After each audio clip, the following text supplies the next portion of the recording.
No, their economies are not crashing. The markets are reacting. No, their economies are not crashing. Their markets are reacting to a dramatic change in the global order in terms of trade.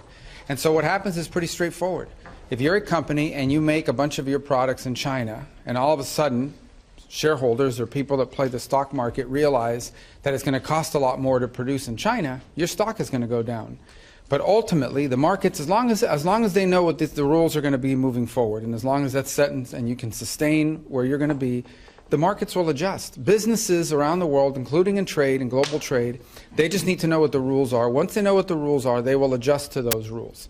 So I don't think it's fair to say economies are crashing. Markets are crashing because markets are based on the stock value of companies who today are embedded in modes of production that are bad for the United States. We have to be a country that thinks we're the largest consumer market in the world, and yet the only thing we export is services. And we need to stop that. We need to get back to a time where we're a country that can make things, and to do that we have to reset the global order of trade. The Prime Minister of Denmark, which at this point owns Greenland, so Denmark, a NATO ally, is saying that it's unacceptable that one country cannot annex another country. Well, no one's annexed anything. It's going to be up to Greenlanders. The Vice President made that clear. He's going to respect the self-determination of Greenlanders. So at some point, the Greenlanders have made clear that they want to be independent of Denmark. So that's Denmark should focus on the fact that the Greenlanders don't want to be a part of Denmark. That's what they should focus on. We didn't give them that idea. They've been talking about that for a long time. Whenever they make that decision, they'll make that decision. And then what we're not going to do is let China come in now and say, offer them a bunch of money and become, dependent on China. The President said he would not rule out using military force against Denmark, a NATO ally. No, he said he would not rule out. No. He said he would not rule out. He said, I'm not going to rule out anything if Greenland is encroached upon by a foreign power like a China or Russia or anybody else.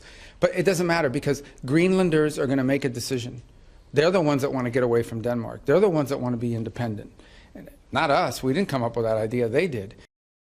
And also the British and French foreign ministers said this morning that Putin was dragging his feet. Do you agree with that? Maybe. I mean, he might be. We don't know yet. We're going to find out fairly soon. I mean, look, here's what the president wanted to do. He wants to end this war, and he wanted to test it very early in his administration. Is it possible to end this war on terms that are acceptable, obviously, to both sides? Because you can't end a war unless both sides agree.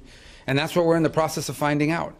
We will know soon enough, in a matter of weeks, not months, whether Russia is serious about peace or not. I hope they are. It would be good for the world if that war ended. But obviously we have to test that proposition. So we're working through that process. We had a visitor, that Mr. Kirill was here this week, had a chance to sit down with him. He met with others. He'll take some messages back, and the message is the United States needs to know whether you're serious or not about peace. Ultimately, Putin will have to make that decision. The Russian Federation will have to make that decision. I think the Ukrainians have shown a willingness to enter, for example, into a complete ceasefire to create space for negotiation. At some point here fairly soon, not 6 months from now, the Russians and Putin will have to make a decision about whether they're serious for peace or not, and I hope they are serious. So it would be good for the world if that war ended. Well, I said up to a path getting up to 5% at some point. I'm not saying overnight, but to get to that point. We think that's what NATO allies need to be spending for NATO to face the threats that it itself has identified and articulated. Here's the good news. The good news is everyone generally, with a couple exceptions, are spending more on defense today than they were 3, 4, 5 years ago. That's positive. That trend needs to continue. So the trend lines are good, but they need to continue. But this is not about spending. Okay? This is not about money necessarily. This is about capability. In order for NATO to be stronger, it needs partners that are stronger. Okay? The United States commits a lot to NATO and continues to. We are as involved in NATO today as we have ever been. And we intend to continue to be. But it has to be a real alliance. And that means that our alliance partners have to increase their own capabilities.